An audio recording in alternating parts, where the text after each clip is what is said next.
The Pentagon now confirming the deaths of 3 U.S. soldiers in eastern Afghanistan coming at the hands of a so-called green-on-blue attack, which means a friendly Afghan soldier turned his weapon on our troops.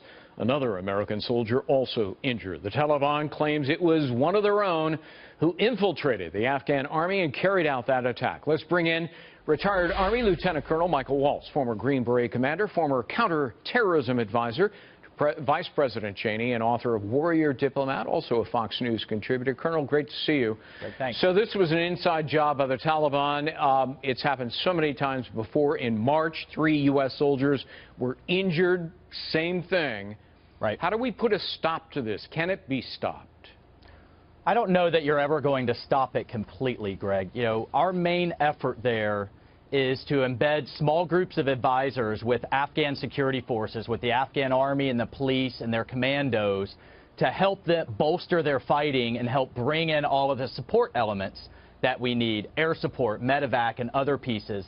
So this tactic is one of the most effective things that the Taliban can do in terms of trying to turn us against each other, the coalition advisors, the American advisors, and our Afghan army counterparts, because it sows distrust, it drives wedges, and we have to be careful that we don't overreact and kind of play into the Taliban's hands.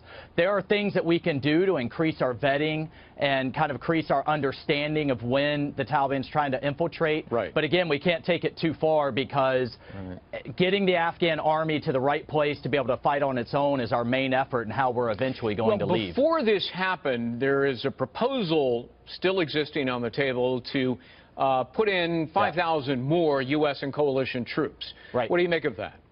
Well, I think that's the right thing to do. The general on the ground has asked for it.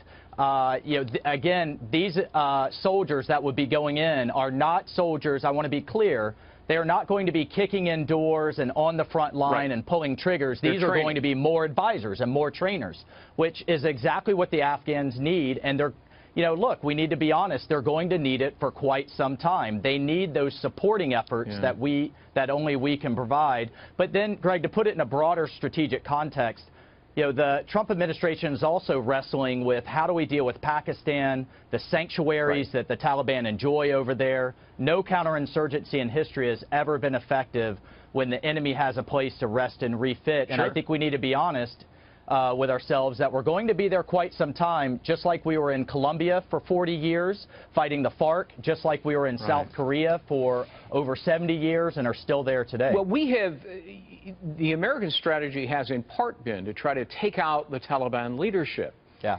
Decapitating the leadership has not, it seems, forced the Taliban to the negotiating table. Right. Why is that, and will taking out their leadership ever work, because they seem to be able to replace them with no problem? Well, keep in mind, and a lot of people I think question this, we have to keep the Taliban on their back foot, and that means keeping their leadership awake at night, whether a bomb is going to come through their window, just to be candid. Because if the Taliban take over Afghanistan again, you betcha that Al-Qaeda and ISIS are going to be in their wake. And once they have control of territory in Afghanistan, they're going to be plotting against the United States. To the specific tactic of targeting their leadership, look, their leadership enjoys sanctuary in the western parts of Pakistan. That's one of the reasons that we haven't really been able to get at them. And we have to do that in the short term. What we need to do in the longer term is get the Afghan government to a better place so that it can support its populace, and then also even a broader strategy that counters Islamic extremism and reduces these groups' ability to recruit. It's somewhat analogous to what we did against communism. You know, why can't communist terrorist groups recruit anymore? Well, because their ideology lacks credibility. And so there's the kind of the short term and then the long term. Lieutenant Colonel Michael Waltz, thanks very much, sir. Appreciate it. Thanks, Greg.